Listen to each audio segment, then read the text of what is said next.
السلام علیکم ورحمۃ اللہ۔ دوستو، ایک بزرگ نہر کے کنارے جا رہے تھے۔ ان کو بھوک بھی لگی ہوئی تھی، مگر فقیر بندے تھے، خرچ کرنے کے لیے ان کے پاس کچھ نہیں تھا۔ نہر میں ایک سیب دیکھا جو بہتا ہوا جا رہا تھا۔ انہوں نے سیب لیا اور اس کو کھا لیا۔ بھوکے بندے کی تو سمجھ بھی کام نہیں کرتی۔ کھانے کے بعد یہ خیال گزرا کہ سیب تو میرا نہیں تھا، یہ تو کسی اور کا تھا۔ میں نے بغیر اجازت کھا لیا۔ مجھے اس کے مالک سے یا تو معافی مانگنی چاہیے یا اس کی قیمت ادا کرنی چاہیے۔ چنانچہ اس طرف چل پڑے جہاں سے پانی آ رہا تھا۔ آگے کچھ دور جانے کے بعد ایک باغ دیکھا جس میں سیب کے درخت ہیں۔ سمجھ گئے کہ یہ سیب یہاں سے گرا ہوگا۔ باغ کے مالک سے ملے اور ان سے کہا کہ میں نے آپ کے درخت کا ایک سیب کھا لیا ہے، لہٰذا یا تو آپ معاف کر دیں یا قیمت لے لیں۔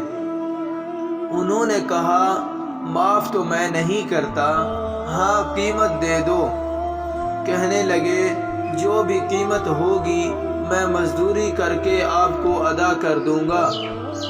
اس نے کہا میری ایک بیٹی ہے، گونگی ہے زبان سے، کانوں سے بہری ہے، آنکھوں سے اندھی ہے، پاؤں سے لولی لنگڑی ہے، لہٰذا تم اس سے نکاح کر لو اور ساری زندگی اس کی خدمت کرو، اس کو خوش رکھو، یہ قیمت دینی پڑے گی۔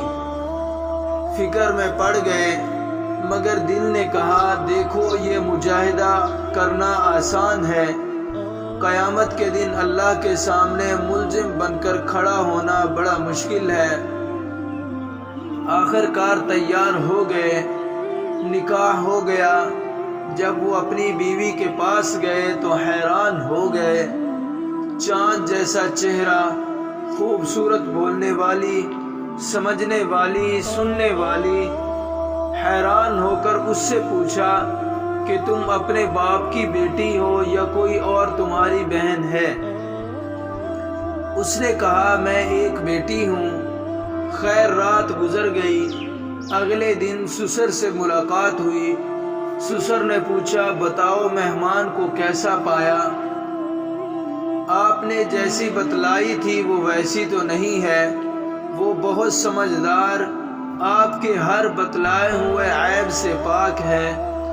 انہوں نے فرمایا ہاں یہ میری بیٹی ظاہری حسن و جمال بھی رکھتی تھی اور باطنی اعمال سے حدیث کی عالمہ اور قرآن کی حافظہ بھی تھی۔ میں چاہتا تھا اس کے لیے کوئی ایسا خاوند ڈھونڈوں جس میں کے دل میں اللہ کا خوف ہو، کیونکہ جس کے دل میں خوف خدا نہ ہو وہ بیوی کے حقوق صحیح سے ادا نہیں کر سکتا۔ اس لیے سورۃ النساء پڑھ کر دیکھیں، کیونکہ اللہ تعالی جانتے ہیں جب تک انسان کے دل میں اللہ کا خوف پیدا نہیں ہوگا وہ دوسروں کے حقوق صحیح سے ادا نہیں کر سکے گا۔ میں چاہتا تھا کہ کوئی ایسا بندہ ملے۔ جب تم نے سیب کی وجہ سے معافی مانگی تو میں سمجھ گیا کہ اس کے دل میں خوف خدا ہے، اس لیے میں نے اپنی بیٹی کے لیے تمہیں خامد کے طور پر تجویز کیا۔ دونوں ساتھ رہنے لگے اور اللہ تعالی نے انہیں ایک بیٹا دیا جس کا نام انہوں نے نعمان رکھا۔ یہ نعمان بڑے ہو کر امام اعظم ابو حنیفہ ہوئے۔